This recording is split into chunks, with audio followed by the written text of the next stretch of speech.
A chemical bond is an attraction between atoms that allows the formation of chemical substances that contain two or more atoms. The bond is caused by the electrostatic force of attraction between opposite charges, either between electrons and nuclei, or as the result of a dipole attraction. The strength of chemical bonds varies considerably.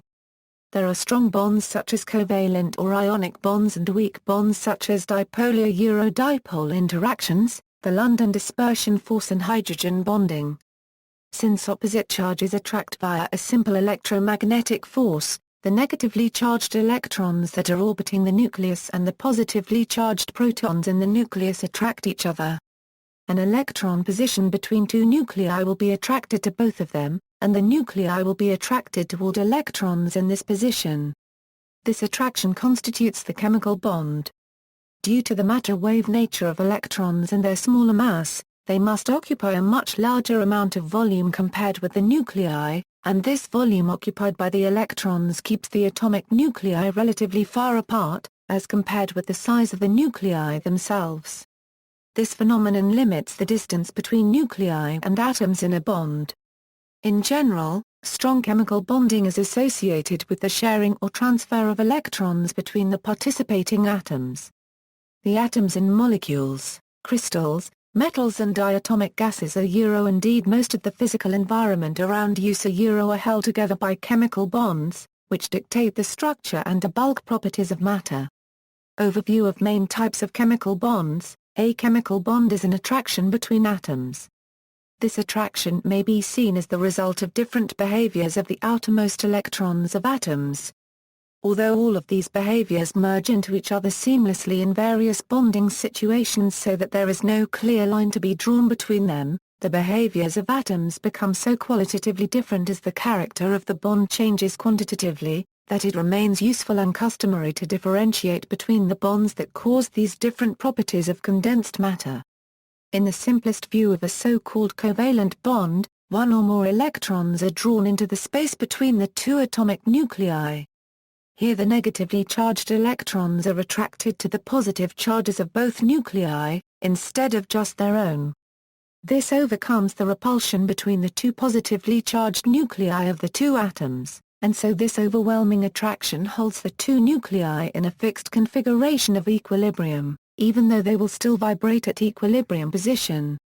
Thus, covalent bonding involves sharing of electrons in which the positively charged nuclei of two or more atoms simultaneously attract the negatively charged electrons that are being shared between them. These bonds exist between two particular identifiable atoms, and have a direction in space, allowing them to be shown as single connecting lines between atoms in drawings, or modeled as sticks between spheres in models. In a polar covalent bond, one or more electrons are unequally shared between two nuclei. Covalent bonds often result in the formation of small collections of better connected atoms called molecules, which in solids and liquids are bound to other molecules by forces that are often much weaker than the covalent bonds that hold the molecules internally together. Such weak intermolecular bonds give organic molecular substances, such as waxes and oils, their soft bulk character, and their low melting points.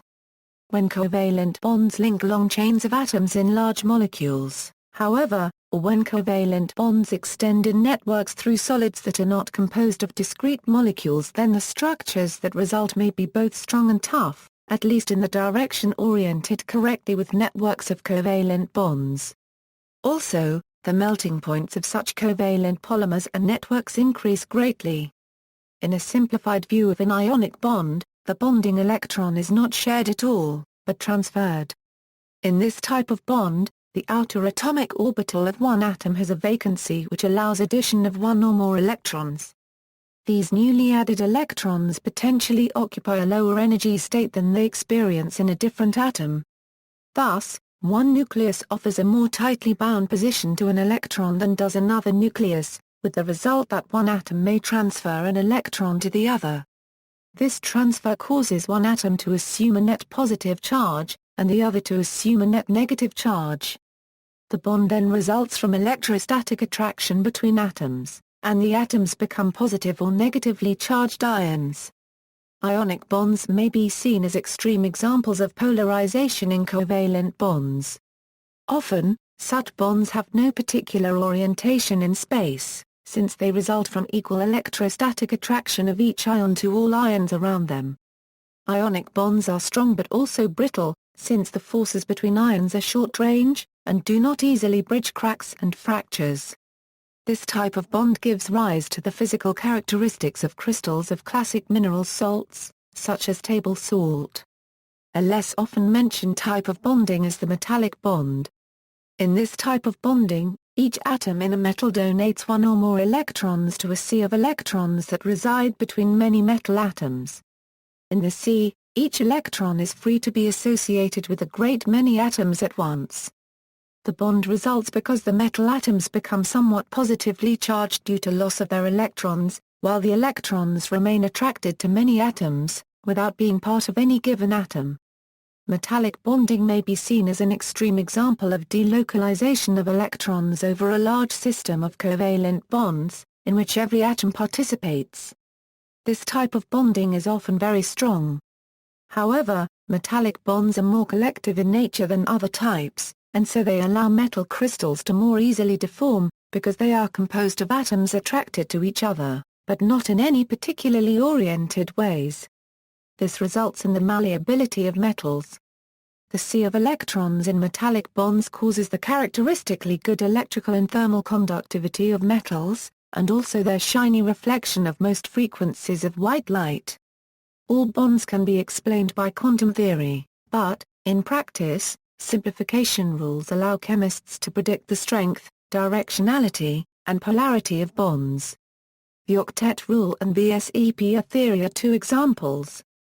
More sophisticated theories are valence bond theory, which includes orbital hybridization and resonance, and the linear combination of atomic orbitals molecular orbital method, which includes ligand field theory.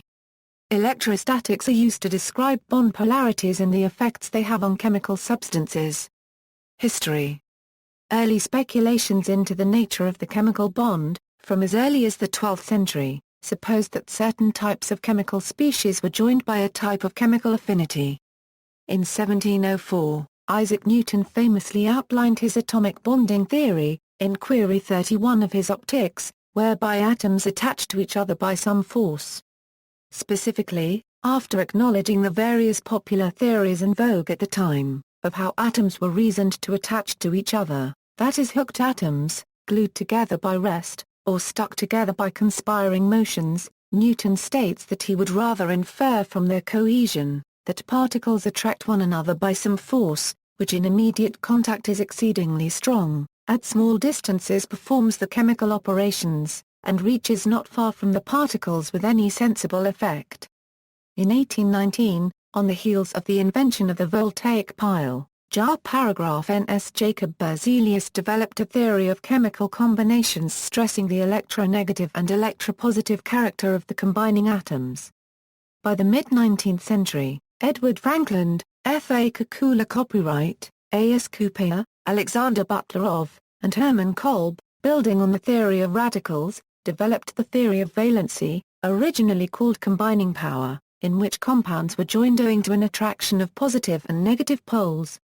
In 1916, chemist Gilbert N. Lewis developed the concept of the electron pair bond, in which two atoms may share 1 to 6 electrons, thus forming the single electron bond, a single bond, a double bond, or a triple bond. In Lewis's own words, an electron may form a part of the shell of two different atoms and cannot be said to belong to either one exclusively. That same year, Walther Kossel put forward a theory similar to Lewis, only his model assumed complete transfers of electrons between atoms, and was thus a model of ionic bonds. Both Lewis and Kossel structured their bonding models on that of Abeg's rule. In 1927, the first mathematically complete quantum description of a simple chemical bond, that is that produced by one electron in the hydrogen molecular ion, H2+, was derived by the Danish physicist Øyvind Burrow. This work showed that the quantum approach to chemical bonds could be fundamentally and quantitatively correct, but the mathematical methods used could not be extended to molecules containing more than one electron. A more practical, albeit less quantitative, approach was put forward in the same year by Walter Heitler and Fritz London. The Heitler-London method forms the basis of what is now called valence bond theory. In 1929, the linear combination of atomic orbitals molecular orbital method approximation was introduced by Sir John Lennard Jones, who also suggested methods to derive electronic structures of molecules of F2 and O2 molecules, from basic quantum principles. This molecular orbital theory represented a covalent bond as an orbital formed by combining the quantum mechanical Schrödinger atomic orbitals which had been hypothesized for electrons in single atoms. The equations for bonding electrons in multi-electron atoms could not be solved to mathematical perfection, but approximations for them still gave many good qualitative predictions and results. Most quantitative calculations in modern quantum chemistry use either valence bond or molecular orbital theory as a starting point, although a third approach, density functional theory, has become increasingly popular in recent years. In 1933, H. James and A. S. Coolidge carried out a calculation on the dihydrogen molecule that, unlike all previous calculation which used functions only of the distance of the electron from the atomic nucleus, used functions which also explicitly added the distance between the two electrons. With up to 13 adjustable parameters they obtained a result very close to the experimental result for the dissociation energy. Later extensions have used up to 54 parameters and give excellent agreement with experiment. This calculation convinced the scientific community that quantum theory could give agreement with experiment. However, this approach has none of the physical pictures of the valence bond and molecular orbital theories and is difficult to extend to larger molecules. Valence bond theory. In 1927, valence bond theory was formulated and it argues that a chemical bond forms when two valence electrons, in their respective atomic orbitals, work or function to hold two nuclei together, by virtue of effects of lowering system energies. Building on this theory, the chemist Linus Pauling published in 1931 what some consider one of the most important papers in the history of chemistry, on the nature of the chemical bond. In this paper, elaborating on the works of Lewis, and the valence bond theory of Heitler and London, and his own earlier works, Pauling presented 6 rules for the shared electron bond, the first 3 of which were already generally known. 1. The electron pair bond forms through the interaction of an unpaired electron on each of 2 atoms. 2. The spins of the electrons have to be opposed. 3. Once paired, the 2 electrons cannot take part in additional bonds. His last 3 rules were new. 4. The electron exchange terms for the bond involves only one wave function from each atom. 5. The available electrons in the lowest energy level form the strongest bonds. 6. Of 2 orbitals in an atom, the one that can overlap the most with an orbital from another atom will form the strongest bond, and this bond will tend to lie in the direction of the concentrated orbital. Building on this article, Pauling's 1939 textbook, On the Nature of the Chemical Bond would become what some have called the Bible of modern chemistry. This book helped experimental chemists to understand the impact of quantum theory on chemistry. However, the later edition in 1959 failed to adequately address the problems that appeared to be better understood by molecular orbital theory. The impact of valence theory declined during the 1960s and 1970s as molecular orbital theory grew in usefulness as it was implemented in large digital computer programs. Since the 1980s, the more difficult problems of implementing valence bond theory into computer programs have been solved largely, and valence bond theory has seen a resurgence. Comparison of valence bond and molecular orbital theory. In some respects valence bond theory is superior to molecular orbital theory.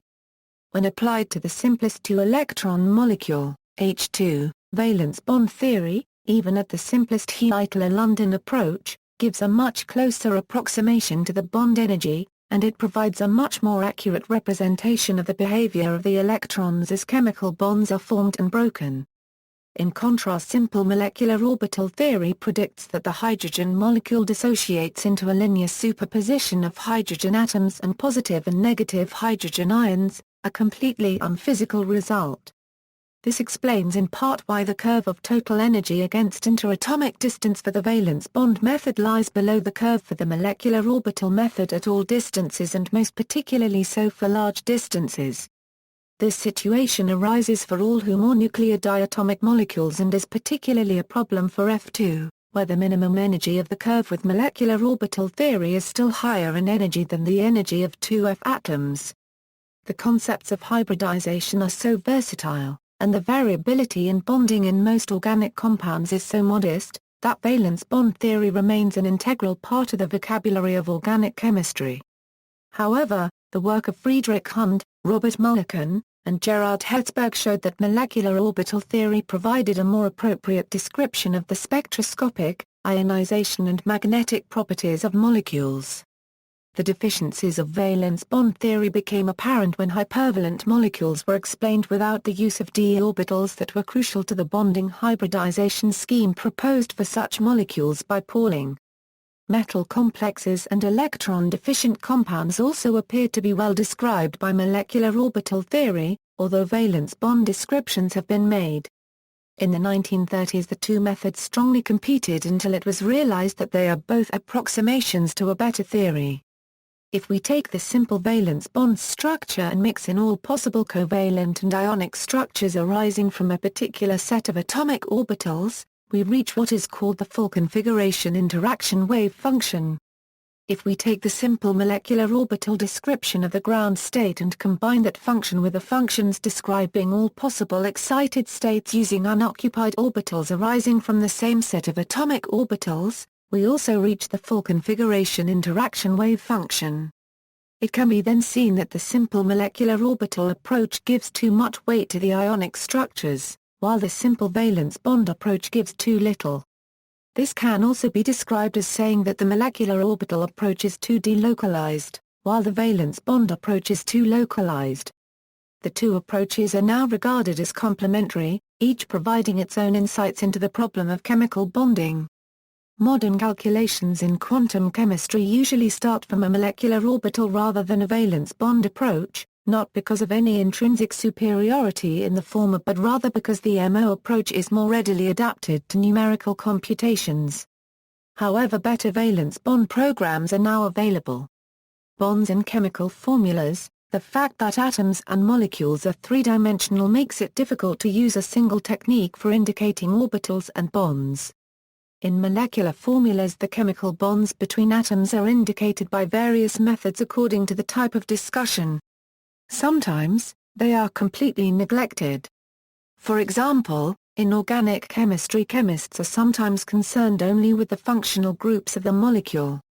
Thus, the molecular formula of ethanol may be written in a paper in conformational, three-dimensional, full two-dimensional, compressed two-dimensional, separating the functional group from another part of the molecule, or by its atomic constituents, according to what is discussed. Sometimes, even the non-bonding valence shell electrons are marked, that is for elemental carbon. C.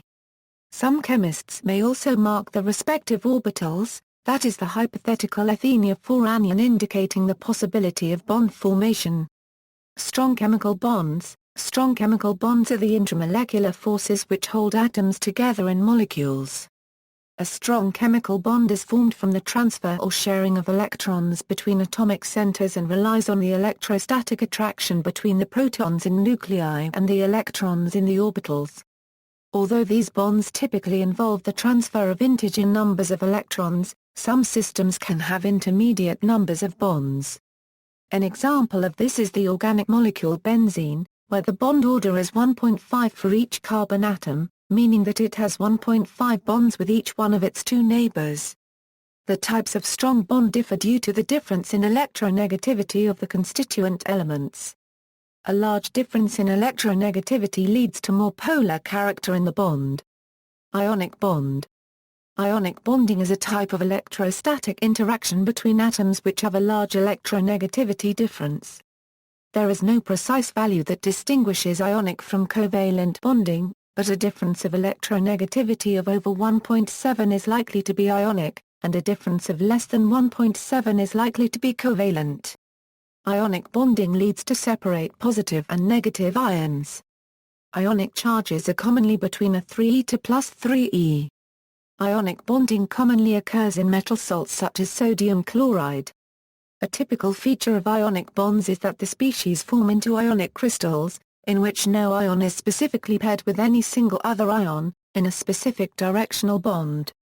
Rather, each species of ion is surrounded by ions of the opposite charge, and the spacing between it and each of the oppositely charged ions near it, is the same for all surrounding atoms of the same type. It is thus no longer possible to associate an ion with any specific other single ionized atom near it. This is a situation unlike that in covalent crystals, where covalent bonds between specific atoms are still discernible from the shorter distances between them, as measured via such techniques as X-ray diffraction. Ionic crystals may contain a mixture of covalent and ionic species, as for example salts of complex acids, such as sodium cyanide, NaCN. Many minerals are of this type. X-ray diffraction shows that in NaCN, for example, the bonds between sodium cations and the cyanide anions are ionic, with no sodium ion associated with any particular cyanide. However, the bonds between C and N atoms in cyanide are of the covalent type, making each of the carbon and nitrogen associated with just one of its opposite type, to which it is physically much closer than it is to other carbons or nitrogens in a sodium cyanide crystal.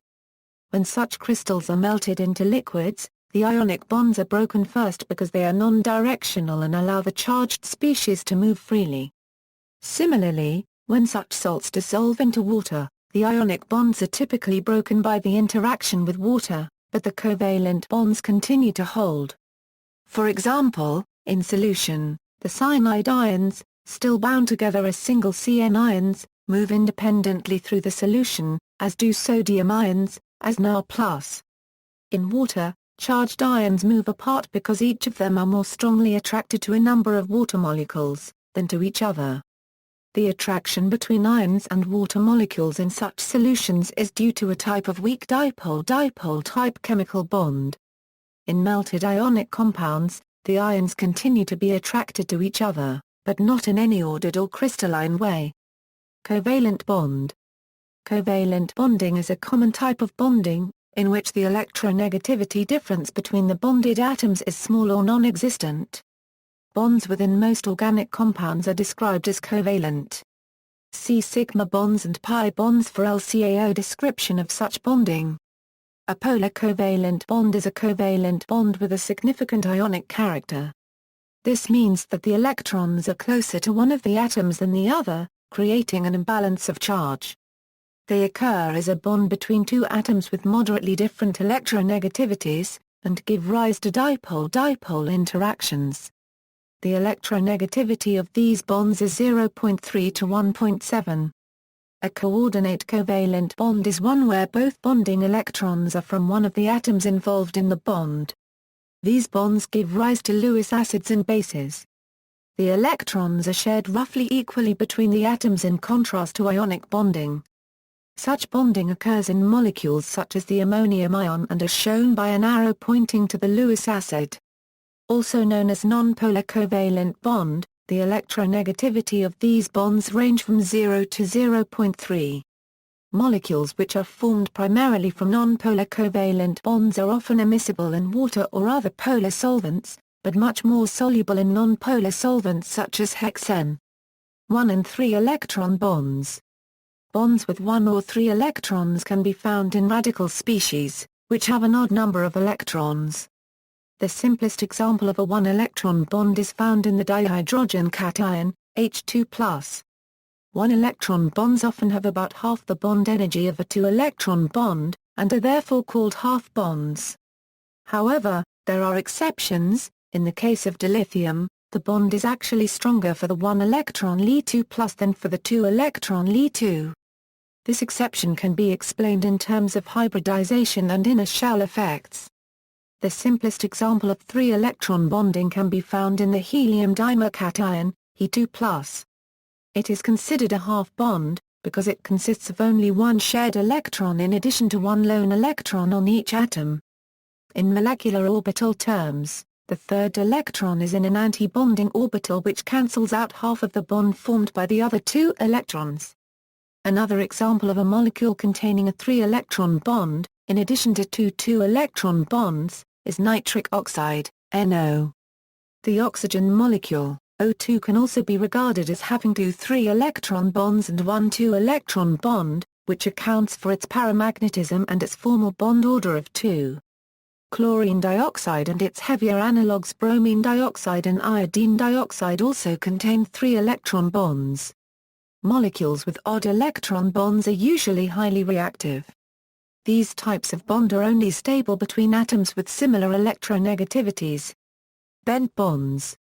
Bent bonds are bonds in strained or otherwise sterically hindered molecules whose binding orbitals are forced into a banana-like form. Bent bonds are often more susceptible to reactions than ordinary bonds. Resonant bonding. Hypervalent bonding. In hypervalent molecules, there exists bonds which have significant non-bonding ionic quality to them. This manifests as non-bonding orbital levels in molecular orbital theory, while in valence bond theory it is analyzed as a form of resonant bonding. Electron-deficient bonding. In 3-centered 2-electron bonds, 3 atoms share 2 electrons in bonding. This type of bonding occurs in electron-deficient compounds like diboron. Each such bond contains a pair of electrons which connect the boron atoms to each other in a banana shape, with a proton in the middle of the bond, sharing electrons with both boron atoms. In certain cluster compounds, so-called 4-centered 2-electron bonds also have been postulated. In certain conjugated I-Euro systems, such as benzene and other aromatic compounds, and in conjugated network solids such as graphite, the electrons in the conjugated system of I-Euro bonds are spread over as many nuclear centers as exist in the molecule, or the network. Aromatic bonding. In organic chemistry, certain configurations of electrons and orbitals infer extra stability to a molecule. This occurs when I-Euro orbitals overlap and combine with others on different atomic centers, forming a long-range bond. For a molecule to be aromatic, it must obey Ha1/4 rule, where the number of I-Euro electrons fit the formula 4n+2, where n is an integer. The bonds involved in the aromaticity are all planar. In benzene, the prototypical aromatic compound, 18 bonding electrons bind 6 carbon atoms together to form a planar ring structure. The bond order between the different carbon atoms may be said to be /2 = 1.5, but in this case the bonds are all identical from the chemical point of view. They may sometimes be written as single bonds alternating with double bonds, but the view of all ring bonds as being equivalently about 1.5 bonds in strength, is much closer to truth. In the case of heterocyclic aromatics and substituted benzenes, the electronegativity differences between different parts of the ring may dominate the chemical behavior of aromatic ring bonds, which otherwise are equivalent. Metallic bond. In a metallic bond, bonding electrons are delocalized over a lattice of atoms. By contrast, in ionic compounds, the locations of the binding electrons and their charges are static. The freely moving or delocalization of bonding electrons leads to classical metallic properties such as luster, electrical and thermal conductivity, ductility, and high tensile strength. Intermolecular bonding. There are 4 basic types of bonds that can be formed between 2 or more molecules, ions or atoms. Intermolecular forces cause molecules to be attracted or repulsed by each other. Often, these define some of the physical characteristics of a substance. A large difference in electronegativity between 2 bonded atoms will cause a permanent charge separation, or dipole, in a molecule or ion. 2 or more molecules or ions with permanent dipoles can interact within dipole-dipole interactions. The bonding electrons in a molecule or ion will, on average, be closer to the more electronegative atom more frequently than the less electronegative one, giving rise to partial charges on each atom, and causing electrostatic forces between molecules or ions. A hydrogen bond is effectively a strong example of an interaction between 2 permanent dipoles. The large difference in electronegativities between hydrogen and any of fluorine, nitrogen and oxygen, coupled with their lone pairs of electrons, cause strong electrostatic forces between molecules. Hydrogen bonds are responsible for the high boiling points of water and ammonia with respect to their heavier analogues. The London dispersion force arises due to instantaneous dipoles in neighboring atoms. As the negative charge of the electron is not uniform around the whole atom, there is always a charge imbalance. This small charge will induce a corresponding dipole in a nearby molecule, causing an attraction between the two. The electron then moves to another part of the electron cloud and the attraction is broken. Occasionally Euro-pi interaction occurs between a pi bond and a cation. Summary: electrons in chemical bonds. In the limit of pure ionic bonding, electrons are perfectly localized on one of the two atoms in the bond. Such bonds can be understood by classical physics. The forces between the atoms are characterized by isotropic continuum electrostatic potentials. Their magnitude is in simple proportion to the charge difference. Covalent bonds are better understood by valence bond theory or molecular orbital theory. The properties of the atoms involved can be understood using concepts such as oxidation number. The electron density within a bond is not assigned to individual atoms, but is instead delocalized between atoms. In valence bond theory, the two electrons on the two atoms are coupled together with the bond strength depending on the overlap between them. In molecular orbital theory, the linear combination of atomic orbitals helps describe the delocalized molecular orbital structures and energies based on the atomic orbitals of the atoms they came from. Unlike pure ionic bonds, covalent bonds may have directed anisotropic properties. These may have their own names, such as sigma bond and pi bond. In the general case, atoms form bonds that are intermediates between ionic and covalent, depending on the relative electronegativity of the atoms involved. This type of bond is sometimes called polar covalent. References. External links: W. Locke. Introduction to Molecular Orbital Theory. Retrieved May 18, 2005. Carl Nave. Hyperphysics. Retrieved May 18, 2005. Linus Pauling and the Nature of the Chemical Bond, A Documentary History. Retrieved February 29, 2008.